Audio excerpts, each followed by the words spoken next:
সাম্প্রতিকে ভারতীয় ক্রিকেটে অশান্তির সুর শোনা যাচ্ছে, বিশেষত যখন থেকে নিউজিল্যান্ডের বিরুদ্ধে দেশের মাটিতে টেস্ট সিরিজ হারল ভারত।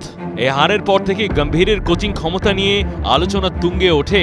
ভারতের সাবেক ওপেনার এবং বর্তমানে জাতীয় দলের কোচ গৌতম গম্ভীরের কোচিংয়ের ধরন নিয়ে অনেকের মধ্যে সন্দেহ এবং অসন্তোষ সৃষ্টি হয়। তবে বর্ডার গাভাস্কার ট্রফি শেষ হওয়ার পর এই বিতর্ক আরও জোরালো হয়ে ওঠে।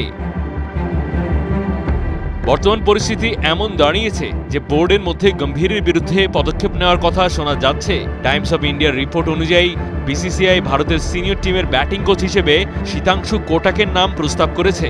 শীতাংশু কোটাক বর্তমানে ভারত এই দলের ব্যাটিং কোচ হিসেবে কাজ করছেন এবং তিনি 2023 সালের নভেম্বরে অস্ট্রেলিয়ায় ভারতের এই টিমের ব্যাটিং কোচ হিসেবে দায়িত্ব পালন করেছিলেন।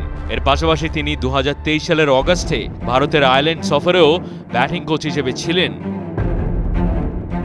ভারতীয় ক্রিকেট দলের ব্যাটিং সমস্যা নিয়ে বিসিসিআই বেশ উদ্বিগ্ন, বিশেষ করে যখন সেরা ব্যাটাররা নিজেদের সামর্থ্য প্রমাণ করতে ব্যর্থ হচ্ছেন, তখন কোচিং স্টাফের পরিবর্তন একটা গুরুত্বপূর্ণ সিদ্ধান্ত হতে পারে। শীতাংশু কোটাকের নেতৃত্বে ভারতীয় ব্যাটিং বিভাগের পুনর্গঠন এবং উন্নতি আশা করা হচ্ছে।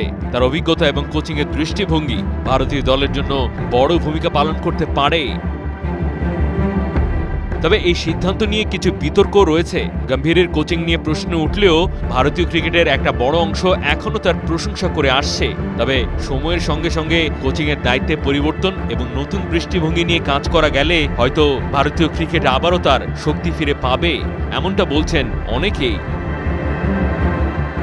মাহদি হাসান, ৭১।